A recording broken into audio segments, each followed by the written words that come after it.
9월 12일 새벽 기도를 하나님 앞에 드리겠습니다. 먼저 사도신경으로 우리의 신앙을 고백합니다. 나는 전능하신 아버지 하나님 천지의 창조주를 믿습니다. 나는 그의 유일하신 아들 우리 주 예수 그리스도를 믿습니다.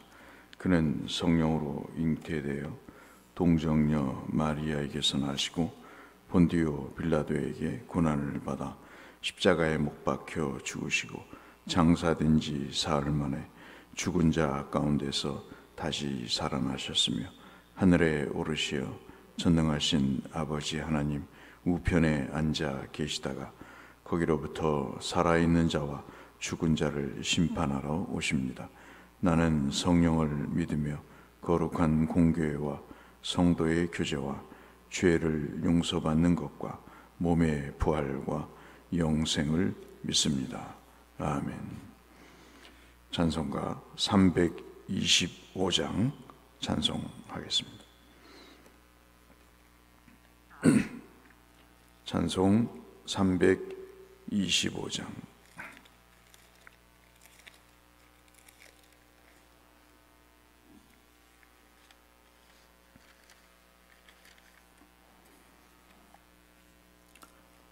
325장. 예수가 함께 계시니 예수가 함께 계시니 시험이 오나 겁없네. 기쁨의 근원 되시는 예수를 위해 삽시다. 날마다 주를 섬기며 언제나 주를 기리고 그 사랑 안에 살면서 딴 길로 가지 맙시다.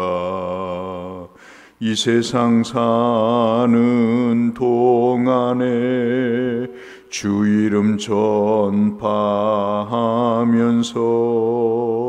무한한 복락 주시는 예수를 위해 삽시다.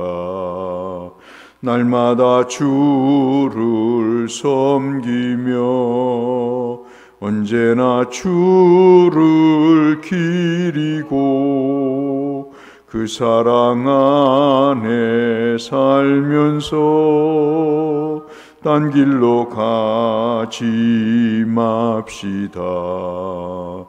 이 세상 친구 없어도 예수는 나의 친구니 불의한 일을 버리고 예수를 위해 삽시다.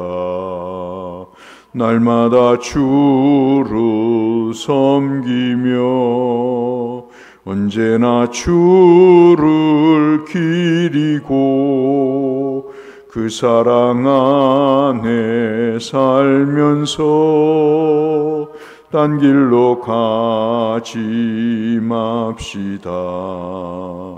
주께서 심판하실 때 잘했다 칭찬하리니 이러한 상급 받도록 예수를 위해 삽시다. 날마다 주를 섬기며 언제나 주를 기리고 그 사랑 안에 살면서 딴 길로 가지 맙시다.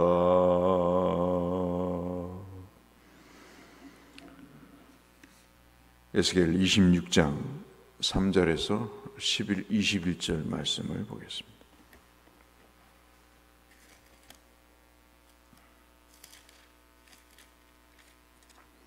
에스겔 26장 3절에서 21절의 말씀. 오늘 성경 통독 범위는 에스겔 25장부터 28장이 되겠습니다. 에스겔 26장 3절부터 읽겠습니다. 그러므로 주 여호와께서 이와 같이 말씀하셨느니라. 두레야, 내가 너를 대적하여 바다가 그 파도를 굽이치게 함같이 여러 민족들이 와서 너를 치게 하리니 그들이 두로의 성벽을 무너뜨리며 그 망대를 헐 것이요 나도 티끌을 그 위에서 쓸어 버린 맨 바위가 되게 하며 바다 가운데에 금을 치는 곳이 되게 하리니 내가 말하였음이니라. 주 여호와의 말씀이니라. 그가 이방의 노략거리가 될 것이요 들에 있는 그의 딸들은 칼에 죽으리니 그들이 나를 여호와인 줄 알리라. 주 여호와께서 이와 같이 말씀하셨느니라. 내가 왕들 중에 왕 곧 바벨론의 느부갓네살 왕으로 하여금 북쪽에서 말과 병거와 기병과 군대와 백성의 큰 무리를 거느리고 와서 두로를 치게 할 때 그가 들에 있는 너희 딸들을 칼로 죽이고 너를 치려고 사다리를 세우며 토성을 쌓으며 방패를 갖출 것이며 공성태를 가지고 내 성을 치며 도끼로 망대를 찍을 것이며 말이 많음으로 그 티끌이 너를 가릴 것이며 사람이 무너진 성 구멍으로 들어가는 것 같이 그가 내 성문으로 들어갈 때 그 기병과 수레와 병거의 소리로 말미암아 내 성곽이 진동할 것이며 그가 그 말굽으로 내 모든 거리를 밟을 것이며 칼로 내 백성을 죽일 것이며 내 견고한 석상을 땅에 엎드려뜨릴 것이며 내 재물을 빼앗을 것이며 내가 무역한 것을 노략할 것이며 내 성을 헐 것이며 내가 기뻐하는 집을 무너뜨릴 것이며 또 내 돌들과 내 제목과 내 흙을 다 물 가운데에서 던질 것이라. 내가 내 노래 소리를 그치게 하며 내 수금 소리를 다시 들리지 않게 하고 너를 맨 바위가 되게 한즉 내가 그를 금을 말리는 곳이 되고 다시는 건축되지 못하리니 나 여호와의 말씀이니라 하였느니라. 주 여호와의 말씀이니라. 주 여호와께서 이와 같이 두로에 대하여 말씀하시되 내가 엎드려지는 소리에 모든 섬이 진동하지 아니하겠느냐. 곧 너희 가운데 상한 자가 부르짖으며 죽임을 당할 때라. 그때 바다의 모든 왕이 그 보좌에서 내려 조복을 벗으며 수놓은 옷을 버리고 떨림을 입듯 하고 땅에 앉아서 너로 말미암아 무시로 떨며 놀랄 것이며 그들이 너를 위하여 슬픈 노래를 불러 이르기를 항해자가 살았던 유명한 성읍이여 너와 너의 주민이 바다 가운데 있어 견고하였도다. 해변의 모든 주민들을 두렵게 하였더니 어찌 그리 멸망하였는고. 내가 무너지는 그날에 섬들이 진동할 것이며 바다 가운데 섬들이 내 결국을 보고 놀라리로다 하리라. 주 여호와께서 이와 같이 말씀하셨느니라. 내가 너를 주민이 없는 성읍과 같이 황폐한 성읍이 되게 하고 깊은 바다가 내 위에 오르게 하며 큰 물이 너를 덮게 할 때 20절부터 같이 읽겠습니다. 내가 너를 구덩이에 내려가는 자와 같게 내려가서 옛적 사람에게로 나아가게 하고 너를 그 구덩이에 내려간 자와 함께 땅 깊은 곳 예로부터 황폐한 곳에 살게 하리라. 내가 다시는 사람이 거주하는 곳이 되지 못하리니 살아있는 자의 땅에서 영광을 얻지 못하리라. 내가 너를 패망하게 하여 다시 잊지 못하게 하리니 사람이 비록 너를 찾으나 다시는 영원히 만나지 못하리라. 여호와의 말씀이니라. 아멘. 28장 말씀은 이스라엘의 주변국이었던 좀 북쪽에 위치해 있었던 해양 무역을 통해서 돈을 많이 번 두로라고 하는 나라, 시돈과 함께 페니키아라고 우리가 알고 있는 그 두로에 대한 심판을 말씀을 합니다. 피가 섞인 모압과 암몬, 에돔 이런 족속들에 대해서는 하나님께서 몇 줄에 걸쳐서 심판을 말씀하시는데, 두로에 대해서는 우리가 지금 읽었던 26장을 시작으로 해서 28장까지 무려 3장에 걸쳐서 그 심판에 대해서 이야기를 할 정도로 비중을 크게 두고 있습니다. 그리고 우리가 아는 애굽에 대해서는 29장부터 32장까지 4장에 걸쳐서 설명을 하고 있는 거죠. 그래서 두로와 애굽에 대해서는 그 심판이 중대할 것을 말씀을 하십니다. 해변 지역에 있었기 때문에 무역을 해서 돈을 벌었고, 항해술과 조선술, 배를 만드는 기술이 아주 발달을 해서 무역으로 막대한 부를 얻은 고대 근동에 있어서 가장 중요한 도시 국가, 해양 국가라고 볼 수 있겠습니다. 여러분 잘 아시는 두로 왕 히람이라는 사람은 다윗 시대에 그 건축에 필요한 모든 목수와 석수, 나무를 다룰 줄 아는 사람과 돌을 다룰 줄 아는 사람을 보내서 왕의 궁전을 짓게 할 정도로 이스라엘과 아주 유대 관계가 좋았던 나라입니다. 이런 나라가 왜 이렇게 심판의 메시지를 들어야 되는가? 참 아리송한 그런 상황이죠. 이 내용은 우리가 2절부터 사실 우리가 살펴봐야 될 내용인데요. 2절을 잠깐 보시면 이렇게 되어 있습니다. 이제 에스겔에게 하나님이 말씀하시기를 뭐라고 말씀하시냐면, 두로가 예루살렘에 관하여 이르기를, 그러니까 두로가 예루살렘에 관해서, 즉 유다에 관해서 이야기를 했다는 거죠. 이렇게 이르기를 뭐라고 얘기냐면, 아하, 만민의 문이 깨져서 내게로 돌아왔도다. 그가 황폐하였으니 내가 충만함을 얻으리라 하였도다. 유다가 망한 것이 자기의 충만함이 되었다. 이게 무슨 말이냐면, 항상 유다보다 이 두로가 위에 있었기 때문에 애굽으로 가려면 유다에 통관세를 내야 됐습니다. 그러니까는 참 그것이 힘들죠. 돌아가자니 더 비용이 많이 들고, 이스라엘 팔레스틴 지역을 통과해야 되는 것이 오히려 더 싸기 때문에 그랬는데, 어느 날 갑자기 유다가 바벨론에 의해서 멸망했다는 소식을 듣습니다. 들으면서 손뼉을 치면서 좋아한 거죠. 뭐라고 얘기하냐면, 아하, 너의 멸망이 나의 기쁨이 되었다. 사촌이 땅을 사면 배가 아프죠.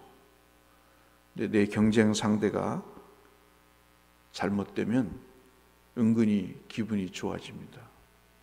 이거를 샤덴프로이데라고 합니다. 독일 말인데요.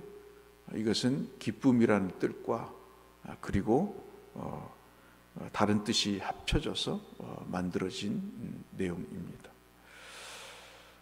두로의 멸망에 결정적인 역할을 한 것은 바로 이 유다의 멸망을 기뻐한 것 때문에 이것이 벌어진 것이다. 그렇게 이야기를 하고 있습니다.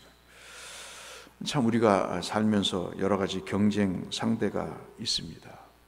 또 좋지 않게 여기는 사람도 있지요. 그런데 여러분, 우리가 하지 말아야 될 가장 중요한 것 중에 하나가 뭐냐면, 이 고소하게 생각하는 생각들입니다. 주께서 십자가를 지실 때 사람들이 비난을 하죠. 네가 메시아냐? 그러면 네 목숨을 네가 스스로 구해봐라. 지금 내려와서 네 목숨을 구하고 이렇게 처형하는 사람들을 한번 본때를 보여봐라. 그렇게 비웃습니다. 영국의 철학자 한 사람이 있습니다. 피터 케이브라고 하는 사람이 이러한 종류의 심리 상태, 샤덴프로이데를 이렇게 이야기를 해요. 제가 읽어 드릴 테니까 한번 들어보시죠. 남의 불행을 고소하게 느끼는 이 심리 상태, 샤덴프로이데를 뭐라고 얘기하냐면 이렇게 얘기합니다. 보통 사람들은 잘 나가는 사람들에게 우연히 찾아온 행운이 있을 수 있죠. 잘 나가는 사람들이 우연히 찾아온 행운들, 그 위치에서 마음껏 휘두르는 권력과 부, 자기에게 주어지지 않던 기회들이 이에 대한 이 불평등이 이런 때 느껴지게 됩니다. 그렇지만 그 사람을 그 위치에서 끌어내리기 위해 적극적으로 해코지를 하는 사람은 드뭅니다. 그럴 수가 없겠죠. 힘이 없으니까 이렇게 잘 나가는 사람들이나 힘이 있는 사람들을 못되도록 끄집어내릴 힘은 없는 것이죠. 그렇게 해코지를 해서 그런 사람들을 그 지위에서, 높은 지위에서 끌어내릴 수는 없죠. 거의 없습니다. 양심상 해코지는 할 수 없고 속으로 끙끙 앓고 있으니 괜히 자기 배가 아플 수밖에 없습니다. 그런데 그 승승장구하던 사람한테 우연히 불행이 찾아왔습니다. 자기는 가만히 있었는데, 그런데 왠지 아픈 배가 씻은 듯이 나으면서 기분이 개운해졌습니다. 이 감정이 샤덴프로이데입니다. 이 감정을 세상의 평등에 대한 환희라고 합니다. 라고 이 사람이 이야기를 하죠. 신이 나한테만 가혹한 게 아니다 하는 종류의 기쁨입니다. 라고 이야기를 하는 것이죠. 이것이 우리가 생각하는 그런 남의 불행이 나의 기쁨이 된다고 하는 심리적인 상태를 이렇게 피터 케이브가 이야기를 하는 것을 여러분에게 들려드렸습니다. 이 두로의 이러한 죄악은 우리가 27장, 28장에서 아주 너무 지나치다 생각할 정도로 하나님이 이들을 심판하십니다. 배에 파도가 쳐서 배가 함몰되듯이 파도가 일어나서 그 파도로 인해서 참으로 무서운 세상이 펼쳐지듯이 이 두로의 이러한 역사가 이루어질 것임을 이야기를 하고 있습니다. 오늘 우리는 이 말씀을 보면서 주님을 향해 우리가 가야 될 길이 분명해지는 거죠. 넓은 길로 가면 이러한 심리 상태에 매여 있게 됩니다. 잘 되는 사람 부러워하고 잘 된 사람이 못 되면 참으로 기뻐하고, 넓은 길을 가면 이런 경쟁의 의식이 생기기 마련이에요. 그런데 주님의 십자가의 길을 가면 이것이 그렇게 우리에게 작용하지 않습니다. 그 사람은 노력해서 돈을 벌었나 보다. 열심히 공부해서 지식을 쌓았나 보다. 노력을 해서 권력을 얻었나 보다. 나는 나의 길을 간다 하는 거죠. 사람에게 있어서 그래서 중요한 게 뭐죠? 정체성입니다. 내가 누군가라고 하는 생각을 갖는 것이 그게 믿음인 거예요. 세상 사람 배 아파하고 시기심 다 갖고 이간하고 질투 생기고 그러면 여러분 그게 무슨 예수 믿는 겁니까? 세상 사람과 똑같은 거죠. 우리는 그런 정체성을 갖고 사는 사람이 아닌 거죠. 그러니 두로의 실패 요인이 겉으로 보기에는 남의 불행을 기뻐하는 것으로 인해서 그들이 심판을 받는 꼴이 된 것이지만, 그러나 이들의 불행은 뭐죠? 자신들의 정체성을 모르는 겁니다. 항상 남에 의해서 좌지우지되는 거죠. 어떻게 남의 불행이 자신들의 충만한 기쁨이 되겠습니까? 그런 삶을 사는데 어찌 행복이 있을 수 있겠어요? 그러니 오늘 이 아침 우리가 기도할 것은 두 가지 아니겠습니까?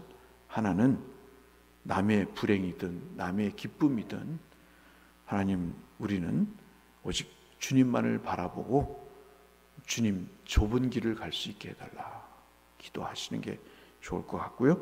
두 번째는 내가 그리스도인으로 정체성을 갖고 올바른 하나님을 닮은 사람의 삶을 살게 해달라고 기도하신다면 우리가 읽은 이 말씀에 대한 귀한 교훈을 얻는 것이라 생각이 됩니다. 이 말씀을 붙잡고 오늘도 살아가시는 복된 여러분들 되시기를 주의 이름으로 축원합니다.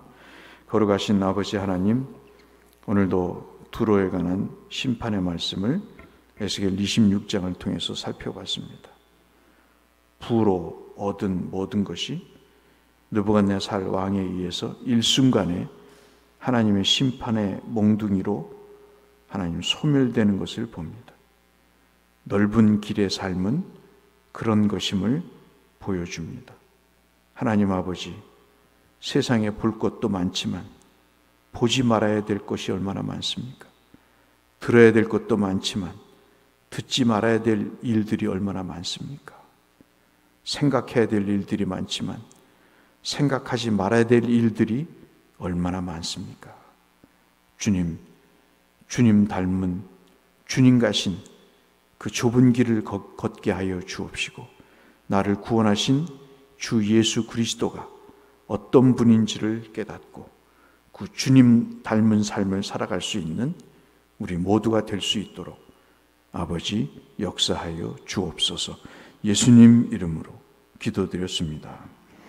하늘에 계신 우리 아버지, 아버지의 이름을 거룩하게 하시며 아버지의 나라가 오게 하시며 아버지의 뜻이 하늘에서와 같이 땅에서도 이루어지게 하소서. 오늘 우리에게 일용할 양식을 주시고 우리가 우리에게 잘못한 사람을 용서하여 준 것 같이 우리 죄를 용서하여 주시고 우리를 시험에 빠지지 않게 하시고 악에서 구하소서. 나라와 권능과 영광이 영원히 아버지의 것입니다. 아멘. 모든 성도들의 육신의 피로를 풀어주시도록 함께 기도하시고요. 환우들을 위해서, 성교사님들을 위해서, 또 수혜를 당한 어려운 형제 교회들을 위해서 중보해 주시기를 바랍니다. 우리 기도하며 주 앞에 나가겠습니다. 하나님 아버지, 감사합니다. 은혜와 사랑을 참으로 감사합니다. 오늘도 세상에 참으로 여러 가지 일을 통해 하나님의 백성으로 정체성을 잃어버리고 살아가는 사람들이 얼마나 많은지 모르겠습니다. 주님, 두로와 같이 삶을 사는 사람들이 얼마나 많은 줄 모릅니다. 주님, 그것 때문에 울고 웃고 남의 일 때문에 기뻐하고 슬퍼하고 하나님 아버지, 그 일로 인해 자신의 인생이 망가지는 모습을 아버지 느끼면서도 그 일을 중단하지 않는 사람들을 많이 봅니다. 하나님, 오늘 이 두로의 심판의 이유를 확인하면서 주께서 우리에게 주신 그리스도인의 정체성을 잃어버리지 않고 주 하나님 그 좁은 길을 걸어갈 수 있는 우리가 될 수 있도록 두로를 교훈 삼아 타산지석으로 삼아 아버지 하나님 믿음의 길을 걸어갈 수 있는 우리 모두가 되게 하여 주시옵소서.